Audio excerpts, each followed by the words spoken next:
Sekarang kita bicara masalah perhitungan dalam proses elektrolisis, atau dengan kata lain stokiometri tentang elektrolisis. Nah, elektrolisis itu kan melibatkan reaksi redoks. Kita tahu redoks itu kan terjadi yang namanya proses reduksi, yaitu proses penangkapan elektron, dan proses oksidasi, yaitu proses pelepasan elektron.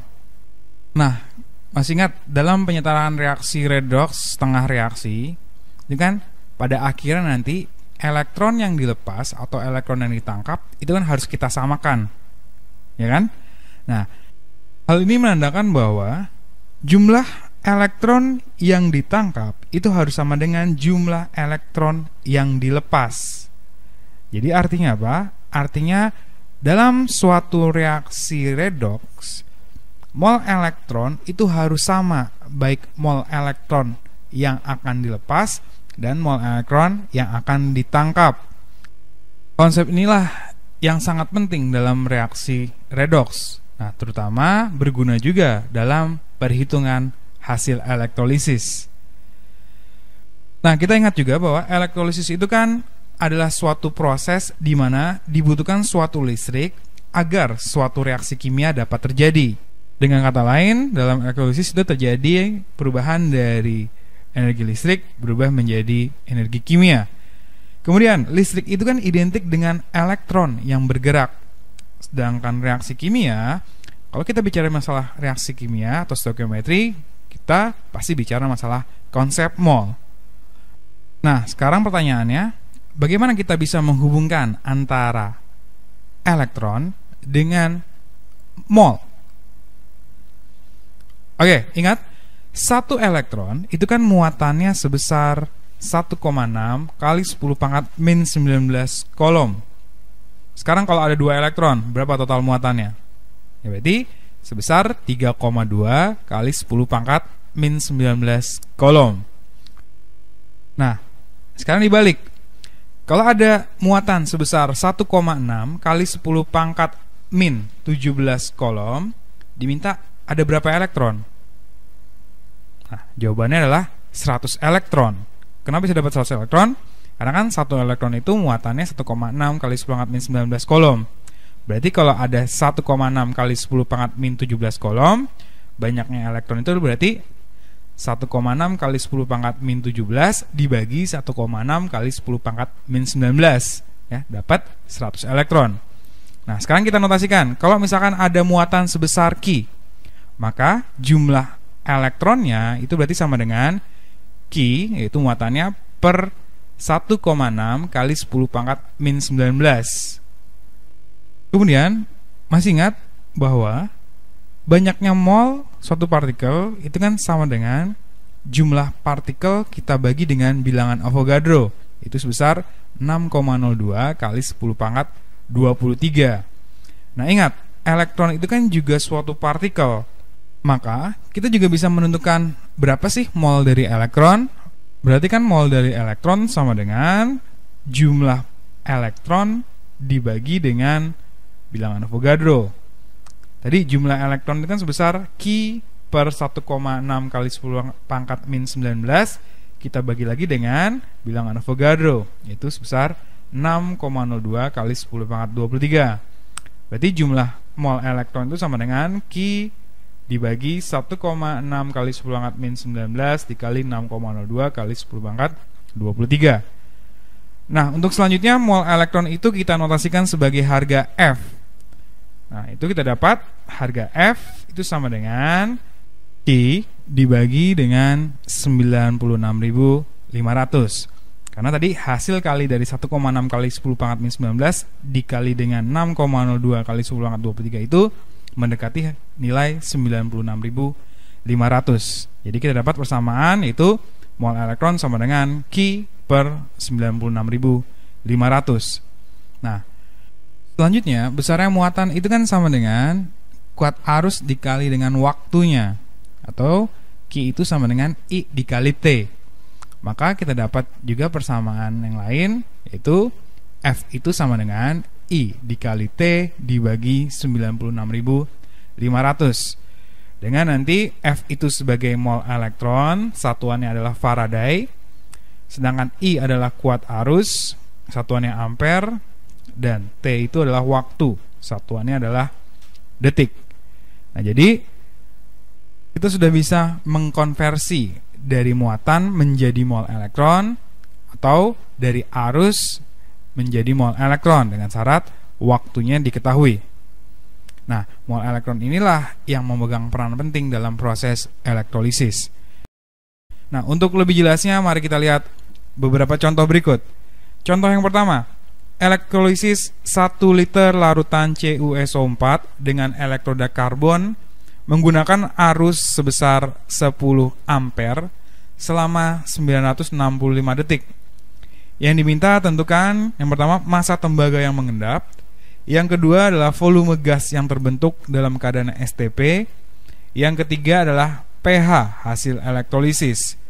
Nah, kita lihat yang di elektrolisis adalah larutan CuSO4. Kalau larutan CuSO4 itu berarti di katoda reaksi yang terjadi adalah reduksi dari Cu2+ ditambah 2 elektron menghasilkan Cu. Sedangkan di anoda digunakan elektrodanya karbon. Lihat anionnya kan SO4 2-. Berarti reaksi yang terjadi anoda reaksi oksidasi dari 2H2O membentuk 4H+ ditambah O2 ditambah 4 elektron. Nah, pertama kita cari dulu harga mol elektron atau harga F. Lihat diketahui kan ada arus, ada waktu. Berarti kita gunakan persamaan F sama dengan I dikali T dibagi 96.500 sama dengan 10 ampere dikali waktunya 965 detik dibagi 96.500. Kita dapatkan sebesar 0,1 mol elektron atau sama dengan 0,1 Faraday. Ingat, F itu adalah mol elektron. Jadi masukkan ke dalam persamaan reaksi tapi punyanya elektron. Nah, tadi diminta adalah yang pertama massa tembaga yang mengendap. Nah, kita lihat reaksi yang terjadi di katoda. Kan terjadi reaksi reduksi Cu2+ ditambah 2 elektron menghasilkan Cu. Kita dapat tadi kan mol elektron sebesar 0,1 Faraday. Nah, lihat pada reaksi di katoda perbandingan elektron dengan Cu itu kan perbandingannya 2:1. Kita dapat tadi kan mol elektron sebesar 0,1 Faraday. Nah, maka mol Cu kita bisa dapat. Berarti kan 1/2 dikali 0,1. Karena perbandingan mol Cu dan mol elektron 1:2. Didapat mol Cu sebesar 0,05 mol. Maka massa dari Cu sama dengan 0,05 dikali AR-nya yaitu 63,5. Didapat massa Cu yang mengendap itu sebesar 3,175 gram. Kemudian yang kedua diminta volume gas yang terbentuk. Nah, dari reaksi ini terlihat bahwa gas yang terbentuk itu adalah gas O2. Tadi kita kan sudah dapat bahwa mol elektron itu sebesar 0,1 Faraday. Nah, pada reaksi di anoda terlihat bahwa perbandingan koefisien antara elektron banding oksigen itu kan 4:1. Jadi kalau ada elektron sebesar 0,1 Faraday, maka mol dari oksigen itu kan berarti 1/4 dikali 0,1 Faraday. Didapat 0,025 mol. Nah, volume O2 berarti kan molnya 0,025 dikali 22,4 liter sama dengan 0,56 liter. Selanjutnya diminta pH hasil elektrolisis. Nah, kalau bicara pH berarti kan kita bicara konsentrasi H+ atau konsentrasi OH-. Dalam hal ini di anoda dihasilkan ion H+. Dan pada reaksi tersebut perbandingan antara elektron dengan H+ itu perbandingannya 4:4 atau 1:1. Sehingga kalau ada 0,1 Faraday berarti terdapat mol H+ sebesar 0,1 mol. Nah, mol H+ 0,1 mol. Kita tentukan dulu konsentrasi H+. Ingat konsentrasi itu kan berarti mol per volume. Didapat berarti konsentrasi H+ sama dengan itu molnya 0,1 mol dibagi dengan volumenya. Volume larutan itu kan tadi 1 liter. Maka didapat konsentrasi H+ sama dengan 10⁻⁻1 molar. Nah, harga pH itu kan nilainya min logaritma dari konsentrasi H+. Berarti min logaritma dari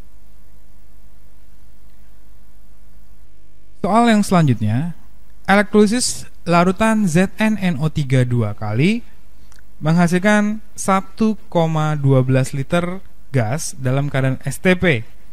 Yang diminta adalah tentukan massa zat yang mengendap jika AR dari Zn itu 65. Nah, lihat, larutan ZnNO3 2 kali berarti kan terdiri dari ion Zn2+ dan 2 NO3-. Reaksi yang terjadi di katoda, kan kationnya Zn2+, maka reaksinya adalah Zn2+ ditambah 2 elektron membentuk logam Zn.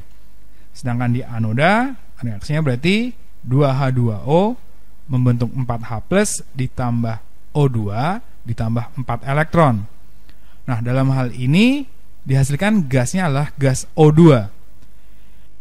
Tadi diketahui volume O2 itu sebesar 1,12 liter dalam keadaan STP.